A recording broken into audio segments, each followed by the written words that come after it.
তো বন্ধুরা রিসেন্টলি আমার ফেসবুক পেজে বা ইউটিউবে একটা ভিডিও ভাইরাল হয়েছে, যেটা হলো একটা ছোট্ট মেয়ে, তাকে কেউ দেখে না, দেখার কেউ নেই, রাত্রি 11:30টায় রাস্তায় বেরিয়ে গিয়েছিল, আর সেটা আমি ভিডিও করেছিলাম। সেটা অলরেডি 1 লাখ মানুষ দেখে নিয়েছেন। ভাত খাবে? আর ভাত খাবে?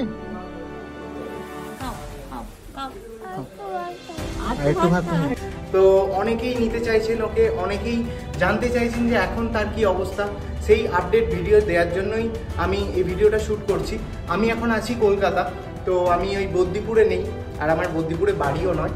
যাই হোক, ওই বাচ্চা মেয়েটাকে সেফভাবে রাখা হয়েছে 2 দিনের জন্য। আমি 2 দিন পর যাচ্ছি বৈদ্যপুর, তারপর চাইল্ড লাইনে আমি কন্ট্যাক্ট করেছি। তো যা যা উনি বলেছেন সেই সব আমি সব কন্ট্যাক্ট করে নিয়েছি। জাস্ট 2 দিন আমি এখান থেকে জাস্ট ফিরবো, দেন ওই বাচ্চাটাকে উদ্ধার করা হবে। আর কেউ যদি অ্যাডপ্ট করতে চাও ওখান থেকে, মানে চাইল্ড লাইন থেকে তোমরা কন্ট্যাক্ট করতে পারো। আর তোমরা যদি নিতে চাও বাচ্চাটিকে, তো চাইল্ড লাইনে কন্ট্যাক্ট করে তোমরা নিতে পারবে। ওনারা যদি মনে করেন যে আপনি যোগ্য বাচ্চাটিকে নেওয়ার, তো তবেই ওনারা দেবেন। আর আমি এখন বোনের বিয়ে, এখানে এসেছি কলকাতাতে, তো আমি এখানে আপডেট ভিডিওটা আমার জানানো উচিত আপনাদের, কারণ আপনারা সবাই চিন্তায় আছেন যে বাচ্চাটার কি হলো না হলো। আর এটা আমি দায়িত্ব করে ভিডিওটা করেছি, তো শেষ পর্যন্ত কি হচ্ছে সবটাই আমার ইউটিউব চ্যানেলে জানতে পারবেন। আর এর সাথে আমি আরেকটা কথা জুড়ে দিই যে আপনাদের ওখানে কোনো দুস্থ বা এরকম অবহেলিত কেউ থাকলে, শুধু বাচ্চা নয়, কাউকে দেখে না, কোনো বয়স্ক মহিলা, কোনো বয়স্ক লোক তাকে তার ছেলে দেখে না, বা এরম কিছু, উনি খেতে পান না, আমি আমার থেকে চেষ্টা করব, আর তার সাথে প্রশাসনের সাহায্য নিয়ে আমি ওনাকেও সুস্থ জীবন দেওয়ার চেষ্টা করব।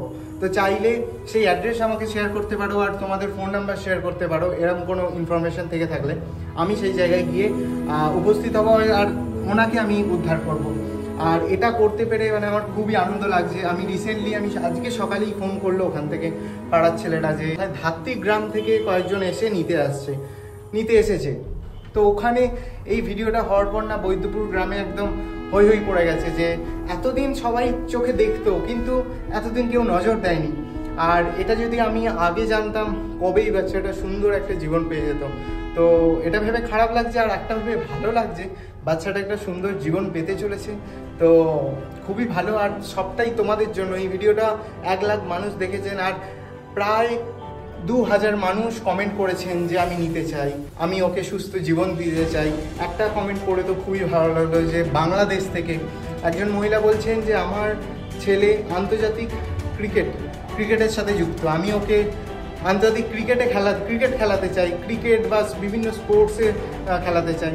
তো আমি আশা করব বাচ্চাটা একটা সুন্দর জীবন দিতে পারবো আমরা সবাই মিলে। ভগবানকে ধন্যবাদ যে আমার চোখে জাস্ট পড়েছিল, তাই জন্য এটা একটা সুন্দর গতি হতে চলেছে। তো এটাই, আমি এখন উপস্থিত নেই, 2 দিন পর আমি ওখানে যাচ্ছি। দেন ওখানে লোকাল যে মানুষ আছেন ওনাদের সঙ্গে কথা বলে, আরও যেসব বড় বড় মানুষ আছেন ওনাদের সঙ্গে যোগাযোগ করে ঠিক ব্যবস্থা হবে। ইভেন পুলিশও ইনভলভ থাকবে এখানে।